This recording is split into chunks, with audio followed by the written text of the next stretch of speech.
Welcome to Washington Today on C-SPAN Radio for Thursday, March 6, 2025. U.S. House of Representatives votes to censure Democratic Congressman Al Green of Texas for his protest during President Donald Trump's address to a joint session of Congress. And then Democrats and Republicans reportedly start shouting and arguing loudly on the House floor. President Donald Trump says he is giving Mexico a one-month reprieve on the 25% tariffs that started this week, while Treasury Secretary Scott Bessent defends the use of tariffs in a speech at the Economic Club of New York, saying access to cheap goods is not the essence of the American dream. White House says reports that the president was going to sign an executive order today to close down the Education Department was fake news. House joins the Senate in passing a bill to overturn a Biden administration rule for offshore oil and gas drilling, requiring archaeological assessments to protect historical resources like shipwrecks from damage. Bill now goes to President Trump to be signed into law. FDA Commissioner nominee testifies before a Senate committee on health misinformation and trust in science and rules for dispensing the abortion drug mifepristone. Steve Witkoff, special presidential envoy to the Middle East, is asked about what President Trump called his last warning to Hamas to release the hostages being held in Gaza. And Ukrainian President Volodymyr Zelensky meets with European leaders about a military aid package, while U.S. Special Envoy Keith Kellogg talks about President Trump's strategy for peace in a speech in Washington. Story from TheHill.com. Tensions flared in the House on Thursday as lawmakers voted to censure Congressman Al Green, Democrat of Texas, for his disruptive protest during President Trump's address to Congress, prompting a dramatic scene on the House floor and demands from Republicans for further retribution. The vote on the resolution to censure Green, which was adopted in a bipartisan fashion, featured singing, yelling, and warnings that more punishment efforts may be on the horizon. After the chamber approved the resolution in a 224 to 198 and two voting present vote, Green presented himself in the well of the House so Speaker Mike Johnson could read the censure measure aloud, the customary sequence of events for the formal congressional rebuke. As Johnson began reading the resolution, Green, surrounded by other House Democratic lawmakers from the Congressional Black Caucus and beyond, started singing "We Shall Overcome," sending the chamber into disarray. Johnson called for order twice, but the group continued singing. Someone yelled, "Kick him out." Once Johnson gavelled into recess, Democrats and Republicans started sparring. That was from TheHill.com. Here's the part that happened on camera. On this vote, the yeas are 224, the nays are 198, with 2 answering present. The resolution is adopted. Without objection, a motion to reconsider is laid on the table. The House will come to order. The House will come to order. Shh. Will Representative Green present himself to the well?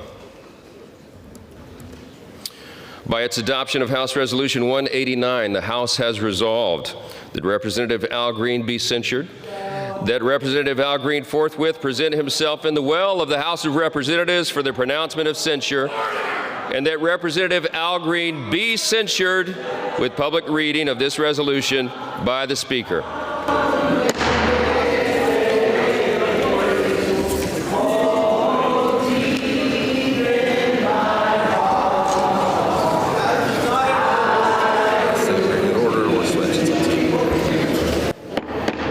The House will come to order. The House will come to order.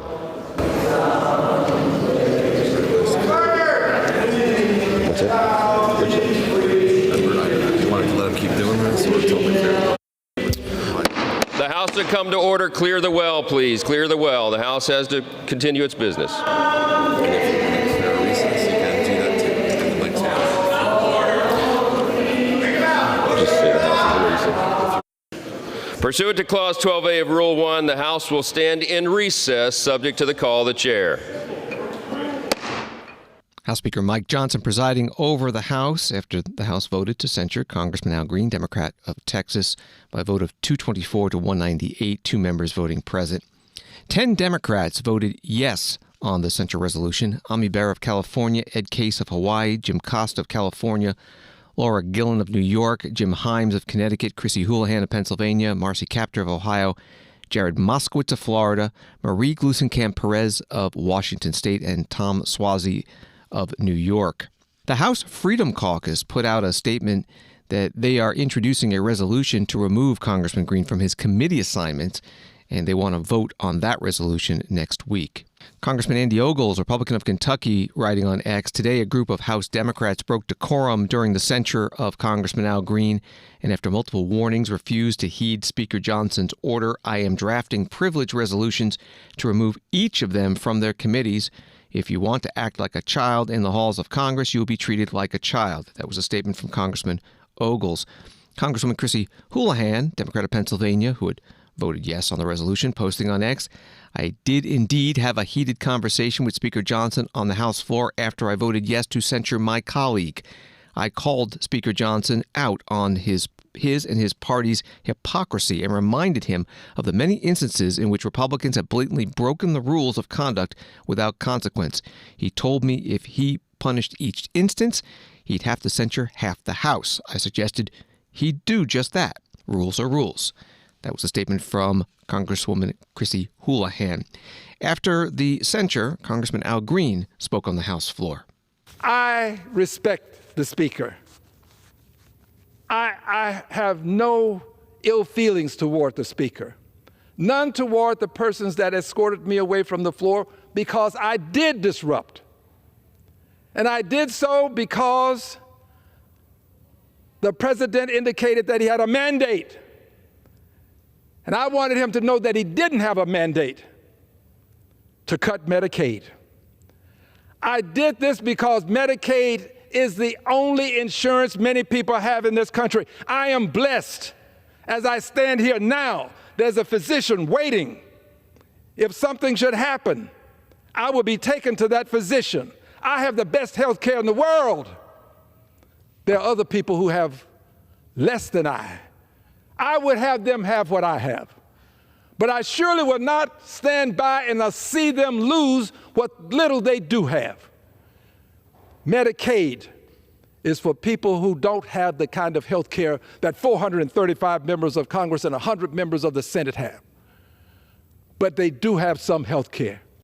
Congressman Al Green, Democrat of Texas, on the House floor after the House voted to censure him for his protest earlier in the week during President Donald Trump's speech to a joint session of Congress. Congressman Green also said that one of the reasons he protested was that the president himself was being incivil. The President of the United States, at a joint session of Congress, called members of Congress lunatics. That was an act of incivility. Incivility. There comes a time when you cannot allow the president's incivility to take advantage of our civility. And that's what's happening in this country. His incivility is overwhelming our civility. We cannot allow this. That act of incivility was in direct response to the president's incivility. Congressman Al Green today on the House floor. He is the 28th House member ever to be censured, which is halfway between a reprimand and an expulsion. And now to tariffs. President Donald Trump writing on Truth Social, after speaking with President Claudia Sheinbaum of Mexico, I've agreed that Mexico will not be required to pay tariffs on anything that falls under the USMCA agreement. The agreement is until April 2nd. I did this as an accommodation and out of respect for President Sheinbaum. Our relationship has been a very good one, and we are working hard together on the border, both in terms of stopping illegal aliens from entering the United States and likewise stopping fentanyl. Thank you to President Sheinbaum for your hard work and cooperation. President Trump signed executive orders today in the White House Oval Office on this delay of tariffs for Mexico and the one he announced earlier for Canada. And I spoke to the president of Mexico, a wonderful woman, today, and we helped them out with the problem they were having to do with the tariffs, short-term tariffs. And we had a very good conversation.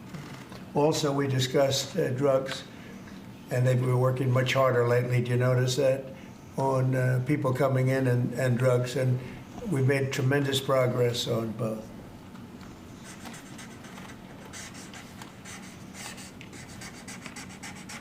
President Trump, what's your thought about why the markets are so spooked? Do you think they don't like the tariffs, or do they not like the uncertainty with some of the changes and the carve-outs? Well, a lot of them are globalist countries and companies that won't be doing as well because we're taking back things that have been taken from us many years ago. We've been treated very unfairly as a country. We protect everybody. We do everything for all these countries. And a lot of these are globalist in nature. You know, they have, if you're outside of the United States, you know, it's going to be a little bit different. We just weren't treated right. We were ripped off as a country. I've been saying it for a long time. And I did it to a certain extent in the first administration, but with COVID coming in, we had to focus on that toward the end. But we had the greatest economy in history in the first administration, and I think we'll do even better now. But this is something that we have to do. There'll always be a little short-term interruption. I don't think it's going to be big, but the countries and companies that have been ripping us aren't particularly happy with what I'm doing. But the United States will be very happy. And, you know, our farmers are going to be very happy. And again, there'll be disruption. But in the end, I said it before with China, we signed an unbelievable deal with China, $50 billion in purchases, and we're doing great. Biden, however, when he came in, they never enforced that deal. So that's the only thing that basically you have globalist companies that have been ripping us off that won't be able to rip us off any longer. I think that's what the big charge is. Have you been influenced, some of these exemptions that have been announced and some of these temporary delays, have you been influenced in those decisions because of the market reaction? Well, there were no delays at all. No, nothing to do with the market. I'm not even looking at the market because long term, the United States will be very strong with what's happening here. President Donald Trump in the White House Oval Office. From CNBC, Treasury Secretary Scott Bessent on Thursday offered a full-throated defense of the White House's position on tariffs, insisting that trade policy has to be about more than just getting low-priced items from other countries. Bessent said during a speech to the Economic Club of New York, access to cheap goods is not the essence of the American dream. The American dream is rooted in the concept that any citizen can achieve prosperity, upward mobility, and economic security. For too long, the designers of multilateral trade deals have lost sight of this. That's the reporting from CNBC. Here's part of the discussion that he had after his speech. As President Trump has said many times, tariff is his favorite word. I would say that reciprocal is probably his second favorite word. Mm-hmm. Mm-hmm. And I think we have to be open to the idea, if you want to be a numbskull like Justin Trudeau and say, oh, we're going to do this, then tariffs are going to go up. But if you want to sit back, have a discussion with the Commerce Department, USTR, they all have my phone number too. I am happy to have a discussion with our foreign counterparts that says that here's what we think you were doing. And the tariffs are the actual easy part. Because we know India does this on U.S. motorcycles. Germany does this or EU does this on American cars. That's a quantitative number. But also, what are non-tariff barriers? Apple cannot sell the new iPhone 16 because of local content laws in Indonesia. Are you manipulating your currency? Are you suppressing the value of that? Are you unfairly subsidizing select industries, either via bank lending or suppressing labor markets? And then 5, something that's come to our attention recently, the EU is putting these gigantic fines on our U.S. tech companies. And that's a non-tariff barrier too. So we're going to look at that and then talk about what could happen on a reciprocal basis. It's going to be much of that will come out April 2nd. And we will then, it's going to be path dependent based on our trading partners. And there will be a discussion with Prime Minister Keir Starmer and Team UK were in the White House on Thursday. We had a very good discussion about getting going on all of this and more. Treasury Secretary Scott Bessent today at the Economic Club of New York. Reuters writes the U.S. trade deficit widened to a record high in January amid front-loading of imports ahead of tariffs, suggesting that trade could be a drag on economic growth in the first quarter. The trade gap surged 34% to an all-time high of $131.4 billion from a revised $98.1 billion in December, the Commerce Department Bureau of Economic Analysis said on Thursday. The percentage change was the largest since March 2015. That was from the Reuters article.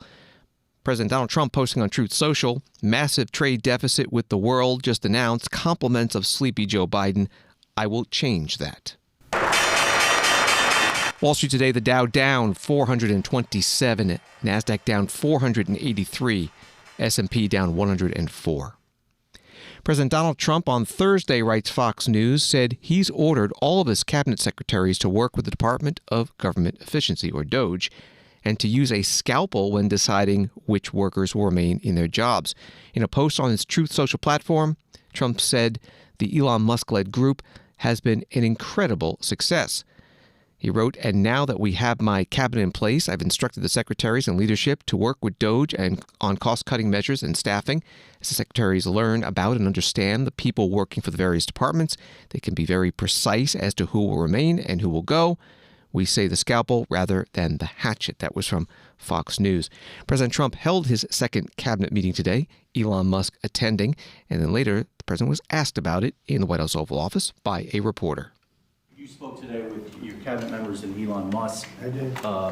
What did you tell them in regards to Elon Musk and his authorities to carry out actions? We had a great meeting. We had Elon and we had some of the representatives for the business reps.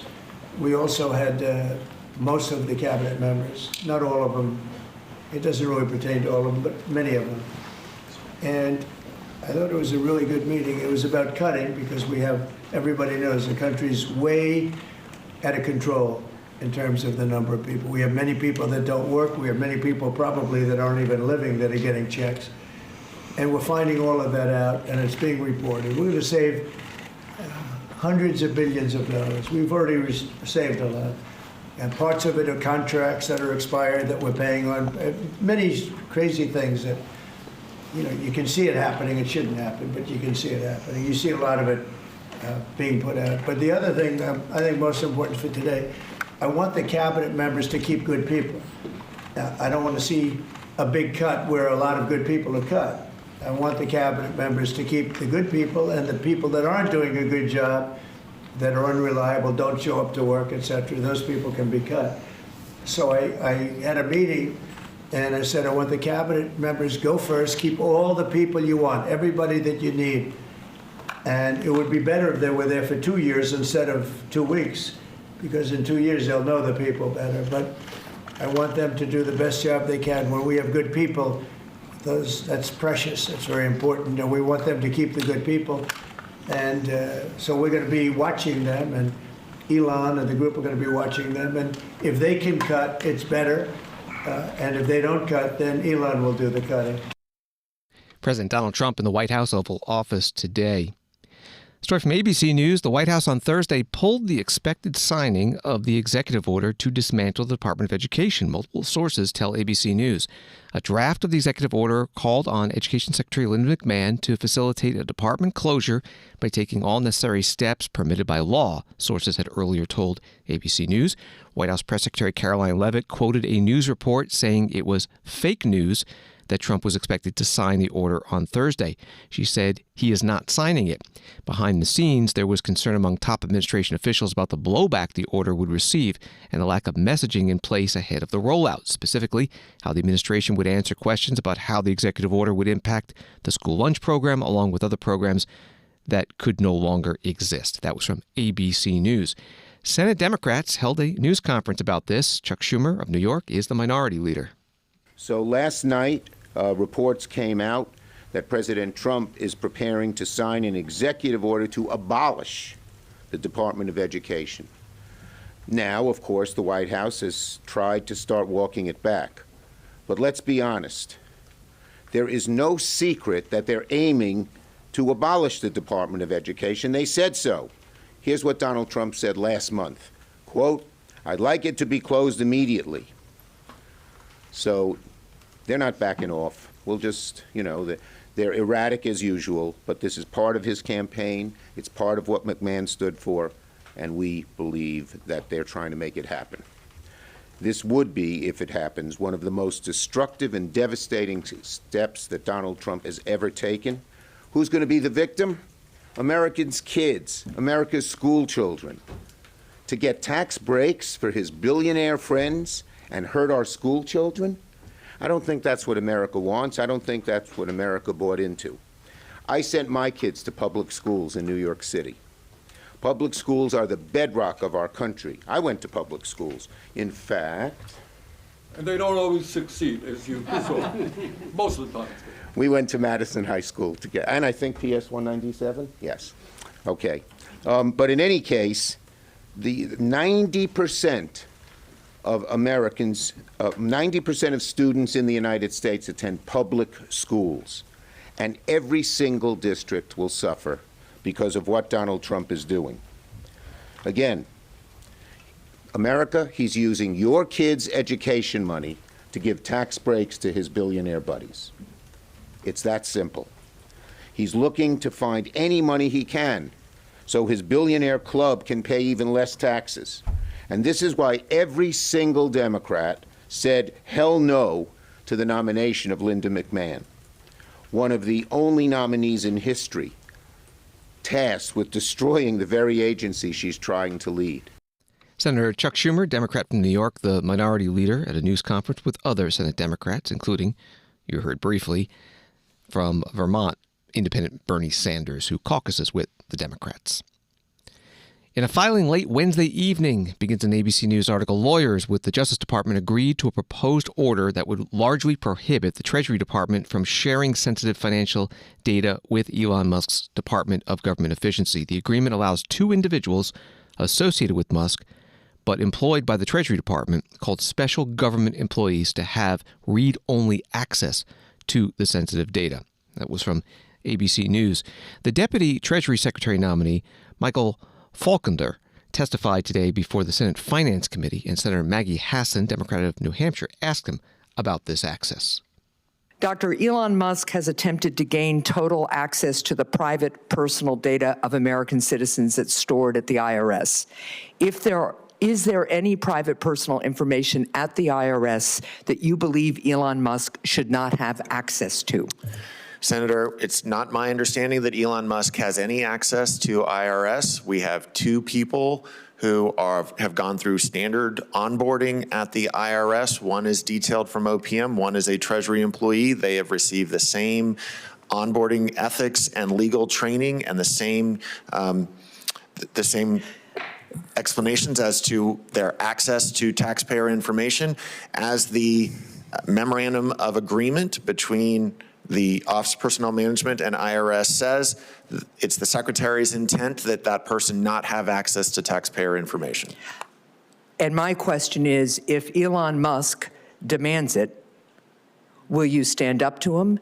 Do you think there is personal information at the IRS, understanding that the people who are working there now have gone through ethics training and the like, but Elon Musk has his habit of tweeting and all of a sudden getting what he demands by tweet from this administration? Senator, only people authorized to access IRS information will be given access to IRS information. Thank you. Earlier this year, Elon Musk gained access to the Treasury Department system that processes all federal payments, giving Elon Musk the ability to personally block any payment by the federal government. A federal district court judge has temporarily blocked his illegal access. If this court order were lifted, would you allow Elon Musk access to Treasury's payment system? Senator, Elon Musk does not have access to the payment system. Only people who are authorized Treasury employees to have access to the information. So let me ask you this question. Elon Musk has enormous conflicts of interest, right? I mean, I think he's gotten something like $38 billion in federal contracts. His visibility into various systems that has reportedly gotten access to allows him to get proprietary information about his competitors, for instance. So if Elon Musk were to demand, or the administration were to say he's now authorized, and I can hear President Trump say it. President Trump says, you know, anybody's authorized that I say to for a security clearance. So now let's say President Trump says, Elon's authorized. What are you going to do? Senator, I would consult with the general counsel and make sure that only people who have access, who are authorized to have access to Treasury information, are granted access to it. So I'll follow up on that. You are saying that you will prevent Elon Musk from, for instance, blocking federal payments for his own personal or political purposes. How are you going to do that? Senator, as with any Treasury employee, their access is subject to oversight, and there are records as to that access. And it's my understanding that there are disciplinary activities that we can take if those procedures are violated. Michael Falkender is Deputy Treasury Secretary nominee, questioned by Senator Maggie Hassan, Democrat from New Hampshire, at today's Finance Committee confirmation hearing. Michael Falkender was Treasury Secretary Chief Economist during the first Trump administration. He now teaches at the University of Maryland's Business School, also serves as Chief Economist at the America First Policy Institute. This is Washington Today. From the Washington Examiner on Thursday, the House voted to undo a Biden administration rule requiring oil and gas lessees and operators to submit archaeological reports for exploration or development on the outer continental shelf, sending the measure to President Trump to sign. House lawmakers voted 221 to 202 to pass a resolution offered by Congressman Mike Ezell, Republican of Mississippi, to overturn the Bureau of Ocean Energy Management's protection of marine archaeological resources. That was from the Washington Examiner. Here's some of the House floor debate before that vote. Congressman Bruce Westerman, Republican of Arkansas, chairs the Natural Resources Committee. SJ Res 11 is a common-sense measure that would repeal a burdensome and unnecessary Biden administration rule forcing offshore energy operators to conduct costly archaeological surveys and submit reports for every exploration and development plan on the outer continental shelf. Under the rule in question, operators must comply with this blanket mandate, even in areas with no known archaeological risk, adding millions in unnecessary costs and delays despite existing state and federal protections under the National Historic Preservation Act. Eliminating this one-size-fits-all rulemaking will ensure energy production isn't bogged down by duplicative red tape. SJ Res 11 uses the Congressional Review Act to nullify a rule which BOEM acknowledges places, quote, 100% of the increased Gulf of Mexico compliance costs for surveys on operators that are small entities. This resolution would end the Biden administration's needless overreach and return the regulatory regime to a targeted, evidence-based approach. Notably, this repeal preserves America's ability to tap its offshore resources efficiently. It will not weaken genuine historic preservation, but will stop a pointless cash grab that inflates administrative burdens. In fact, this resolution could boost federal revenues by speeding up leasing and production timelines critical to U.S. energy security. Offshore oil and gas from the outer continental shelf accounts for 15% of U.S. production, supporting jobs, powering homes, fueling transportation, paying for conservation, and lowering costs for goods we all need. Congressman Bruce Westerman, Republican of Arkansas, chair of the Natural Resources Committee on the House floor.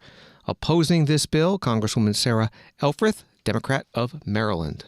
Historic artifacts serve as evidence of ancient civilizations. They teach us about the development of science and trade, transportation, and culture. So many of these artifacts are buried on the seafloor, from shipwrecks and storms to indigenous artifacts. And when that seabed is disturbed, these priceless pieces of history get damaged or destroyed, and more importantly, cost the companies seeking to do this work more money when they disturb these artifacts and are faced with fines and cleanup. Like the Micah shipwreck, which was bisected by a pipeline in 2001. It cost ExxonMobil $250,000 in fees to mitigate the damage it caused that could have been found from the beginning had there been a consistent survey. Again, saving that company money. This is not new. The Bureau of Ocean Energy Management has had guidelines on marine archaeology since 1982, and since have been updated during administrations from both parties to create greater consistency and predictability for everyone involved. These rules have stood for 40 years because they protect artifacts and protect the oil and gas companies from the liability of unknowingly destroying irreplaceable pieces of history. Each update to the rules have served to codify industry practice, use the best available science, and ensure compliance with the National Historic Preservation Act. Each update has provided oil and gas companies with more clarity and consistency. SJ Res 11 seeks not only to undo all of that work that has been done, but it will prohibit such a rule from ever being enacted in the future. And counter to some arguments, this rule is not financially burdensome. BOEM reports that the total annualized financial impact for the entire oil industry is less than $400,000 a year. For an industry with a reported pre-tax profit of $83.9 billion in 2024, this is a negligible impact. Congresswoman Sarah Elfreth, Democrat from Maryland, on the House floor. The House passed this bill by a vote of 221 to 202 with one voting present. The Senate approved the joint resolution earlier, 54 to 44, so it now heads to the White House, and President Trump does plan to sign it into law. 9 Democrats today joining Republicans in the House voting yes, and the one member voting present, Zach Nunn, Republican of Iowa. This is the latest in a series of bills the Republican-led House and Senate are bringing up to overturn regulations issued by the Biden administration. It's through the CRA, the Congressional Review Act. Washington Today continues in a moment. For 46 years, C-SPAN has been your unfiltered window into democracy, giving you direct access to Congress, the Supreme Court, and the White House. But this public service isn't guaranteed. C-SPAN receives no government funding and relies on supporters like you. All this month, in honor of Founders Day and Brian Lamb's vision, you can help keep democracy unfiltered. To the American people, now is the time to tune in to C-SPAN. Donate now at cspan.org/donate.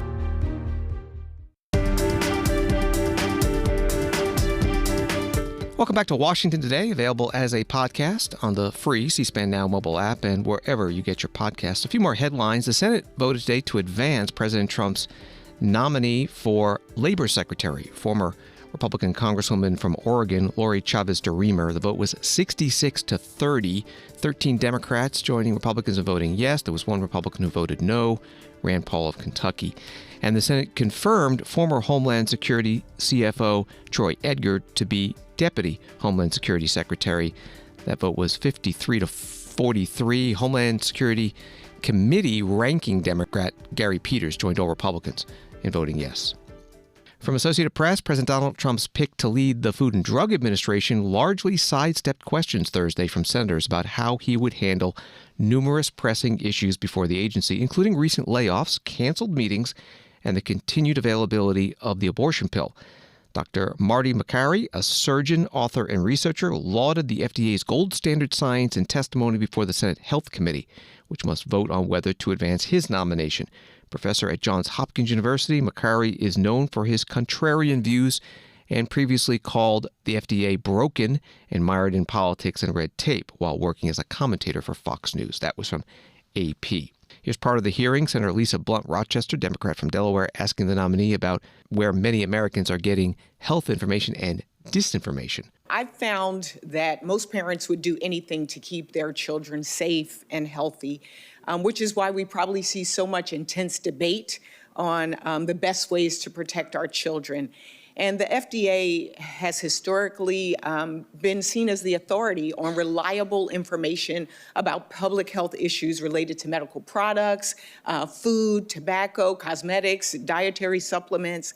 However, people are getting their information in many different ways now, in many different places. And we're faced with a growing challenge of opinions replacing scientific consensus and the proliferation of misinformation and disinformation.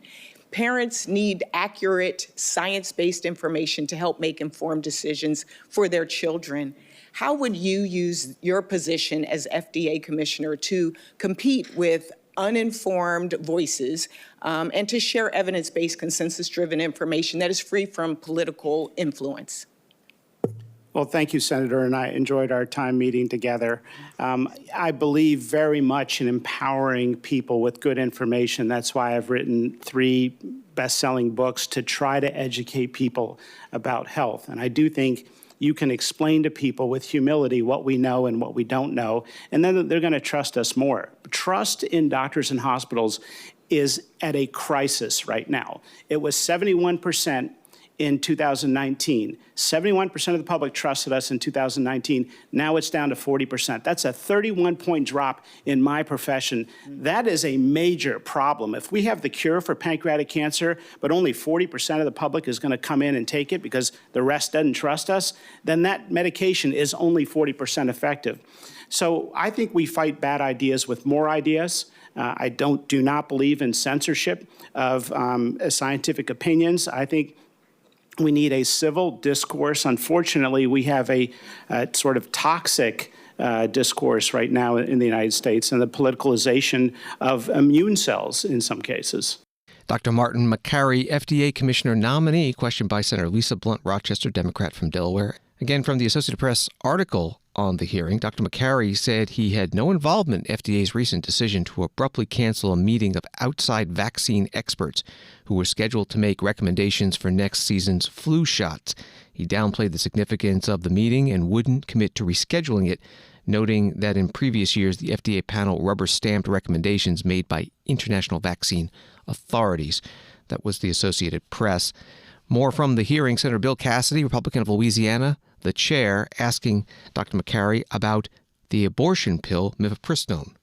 In 2021, a few months after President Biden took office, FDA announced it would no longer enforce the in-person dispensing requirement for mifepristone, the drug which obviously is an abortifacient. Now, this is concerning to me.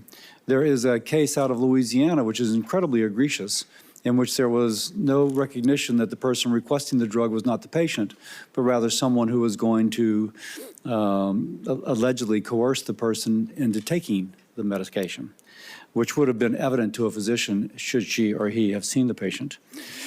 So if confirmed, would you reinstate the in-person dispensing requirement as well as reporting requirements for adverse events and other complications associated with the drug?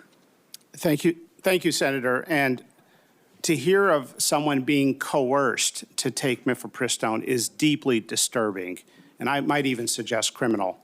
I have no preconceived plans on mifepristone policy except to take a solid, hard look at the data and to meet with the professional career scientists who have reviewed the data at the FDA and to build an expert coalition to review the ongoing data, which is required to be collected as a part of the REMS program, the Risk Evaluation and Mitigation Strategy. It is pursuant to the REMS, and so if we're going to collect data, I believe we should look at it. Dr. Martin McCary, FDA Commissioner nominee, questioned by Senator and Dr. Bill Cassidy, Republican of Louisiana, chair of the Health, Education, Labor, and Pensions Committee. There's a Reuters article that reads, HHS Secretary Robert F. Kennedy Jr. said during his own confirmation hearings that he wanted an FDA review of mifepristone data, which is sold in pharmacies and by mail. Its use has increased since the U.S. Supreme Court ruling that overturned the landmark Roe v. Wade case that legalized abortion nationwide. That was from Reuters. This is Washington Today. Reuters reporting from Cairo. Hamas said on Thursday U.S. President Donald Trump's repeated threats against Palestinians constituted support for Israel's Prime Minister Benjamin Netanyahu to back out of the Gaza ceasefire and intensify the siege of Gazans. Trump demanded in a social media post on Wednesday that Hamas release all the hostages now, not later, including the remains of dead hostages, or it is over for you. His threats coincided with news that a Trump envoy had held secret talks with Hamas, apparently departing from a decades-old U.S. policy of not negotiating with the Islamic Palestinian faction deemed a terrorist organization by Washington. That was from Reuters. Steve Witkoff, the special envoy to the Middle East in the Trump administration, spoke to reporters today outside the White House.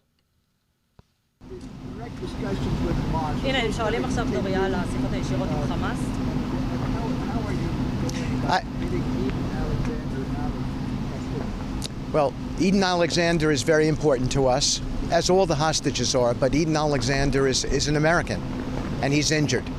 And so he's a top priority for us. And Adam Bowler is, as you know, the special envoy in charge of hostages, and he's had conversations. We feel that Hamas has not been forthright with us, and it's time for them to be forthright with us. And Eden Alexander would be a very important show. And so we'll see how they're going to react. The president has issued a statement about what's acceptable to him and what's not. And hopefully we'll see some good conduct next week, and I'll be able to go in there and have discussions. So are you still hoping for a phase 2? Is the three-phase kind of agreement framework still in place, or did the president's social kind of up in that? Well, I would say that the president basically was saying, I don't want to put words in his mouth, but I think it's fairly clear he was saying, I've had enough. Like, there's a lot of mistreatment. There's a lot of conversation among these hostages about the deprivation that they went through, about murders that they saw. And I think that the president listened to it, absorbed it, and said, "This, it's unacceptable. I'm not going to tolerate this type of behavior." So what does that mean for phase 2 negotiations? I don't think I don't think, as the president has said before, I don't think you alert everybody how you're going to negotiate or what your reaction's going to be. Steve. But I wouldn't test President Trump. Steve, what is the bottom line? What happens when, and what's the bottom line for President Trump, and what happens? Does the U.S. authorize someone to take action, or does the U.S. take action? Well, I think it's unclear exactly what's going to happen. I think there's going to be some action taken. It could be jointly with the Israelis. It's unclear right now, but I think Hamas has an opportunity to act reasonably, to do what's right, and then to walk out. They're not going to be a part of a government there. Everybody understands that, and that is implicit in the May 27th protocol agreement pursuant to which these negotiations are happening. So I think they have to understand that, and if they understand that, then they get a path to leave. Steve Witkoff, special envoy to the Middle East, speaking to reporters outside the White House. An Axios article says there are 59 hostages still held by Hamas in Gaza. The Israeli Defense Forces have confirmed 35 of them are dead. Israeli intelligence believes 22 hostages are still alive, and the status of 2 others is unknown. Among the remaining hostages are 5 Americans, including one 21-year-old, Idan Alexander, who is believed to be alive. From CNN, European leaders are once again attempting to grasp control of negotiations over the war in Ukraine at a crucial Brussels summit as the continent's increasingly frantic tug-of-war with the United States and Russia intensifies. Ukrainian President Volodymyr Zelensky attended Thursday's special session and thanked the leaders of the European Union for supporting him as his relationship with U.S. President Donald Trump disintegrated over recent days. That was from CNN. The European Commission President, Ursula von der Leyen, and President Zelensky spoke to the press before the meeting in Brussels. This is a watershed moment for Europe. And Ukraine, as part of our European family, it's also a watershed moment for Ukraine. Europe faces a clear and present danger, and therefore Europe has to be able to protect itself, to defend itself, as we have to put Ukraine in a position to protect itself and to push for a lasting and just peace. We want a peace through strength. And this is the reason why I present today to the leaders the Rearm Europe plan. The Rearm Europe plan provides up to 800 billion euros for defense investment. It gives the member states fiscal space to invest in defense. It gives the member states possibility to invest in the Ukrainian defense industry or to procure military capabilities that go right away to Ukraine.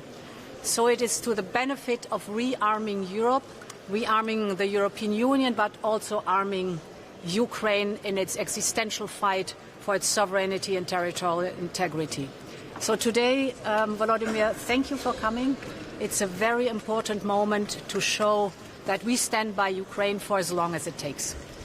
Thank you very much. Dear Antonio, dear Ursula, and I want to thank all our European leaders, first of all, and for such signal, strong support, discuss strong support from the very beginning of the war, and what's been during all this period and last week. You stay with us, and of course from all the Ukrainians, from all our nations, big appreciation. We are very thankful that we are not alone, and these are not just words, we feel it. It's very important. You made a strong signal to Ukrainian people, to Ukrainian warriors, to civilians, to all our families, and it's great that we are not alone.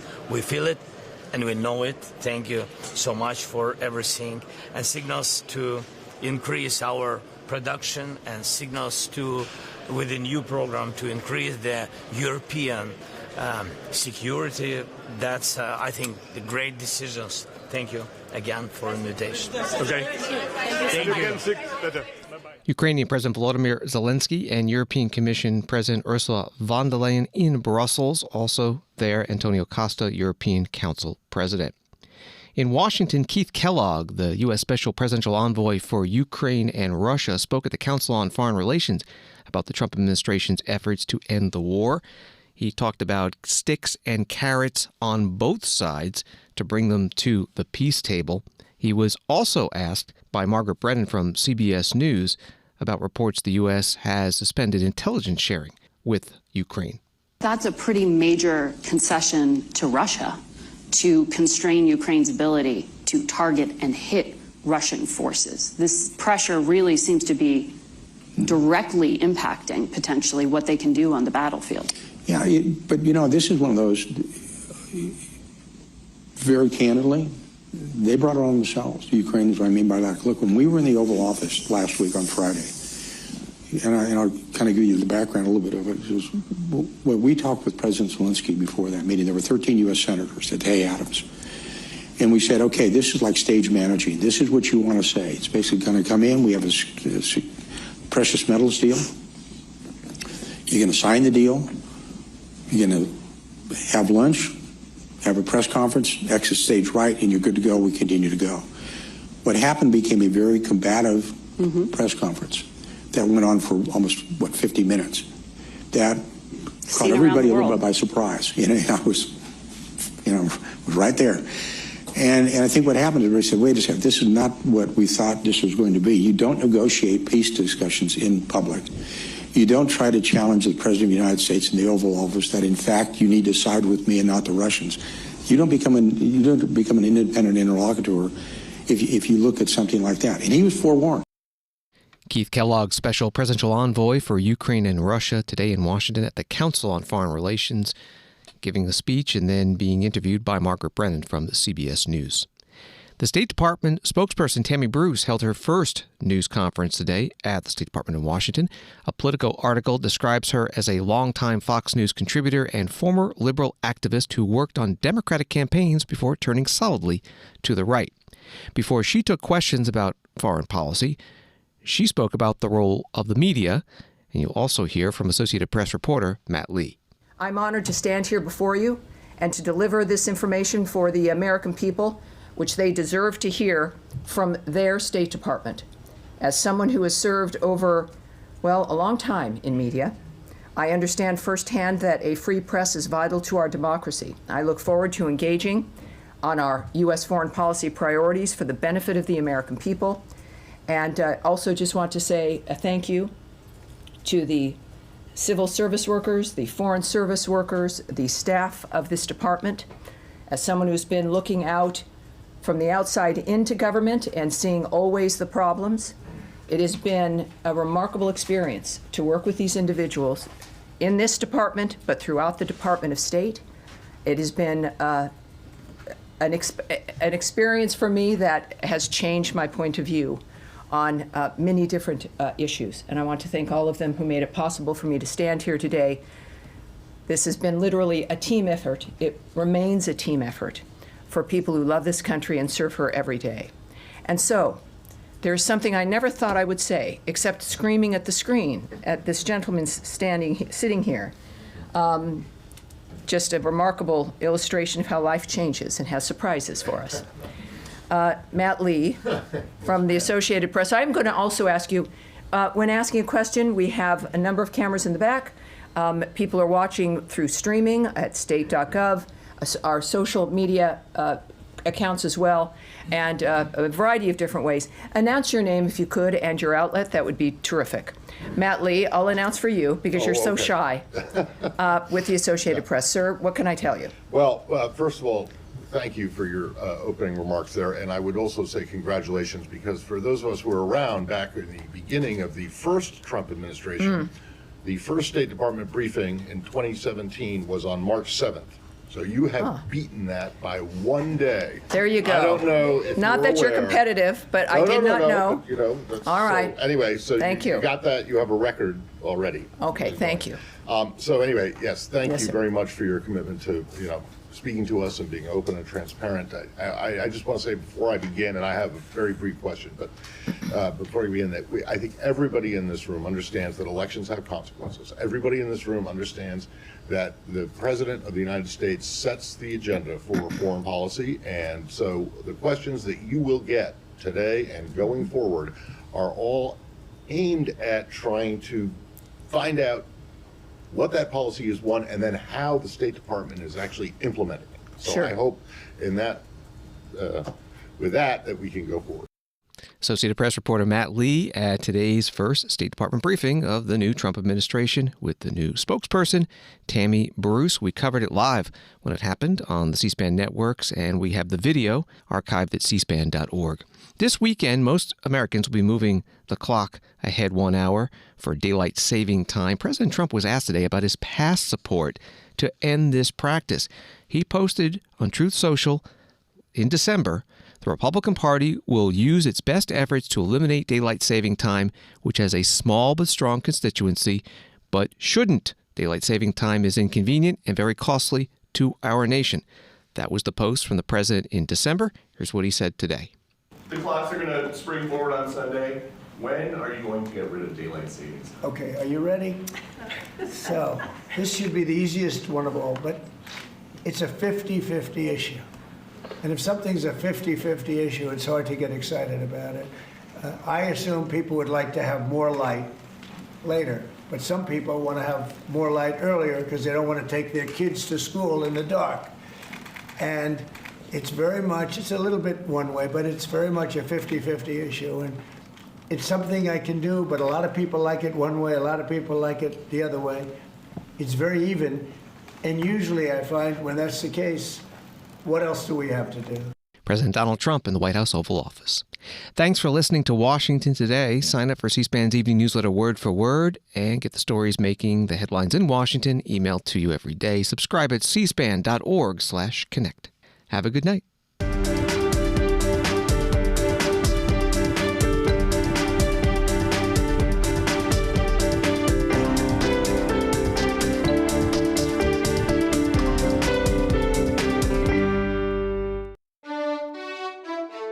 C-SPAN's Washington Journal, our live forum involving you to discuss the latest issues in government, politics, and public policy from Washington and across the country.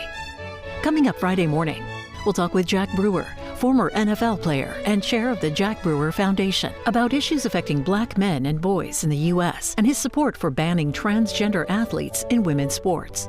Then, Christine Berzina of the German Marshall Fund discusses the fallout from last week's Oval Office meeting between President Trump and Ukrainian President Zelensky, the response from Europe, and implications for transatlantic relations. C-SPAN's Washington Journal. Join in the conversation live at 7 Eastern Friday morning on C-SPAN, C-SPAN Now, or online at cspan.org.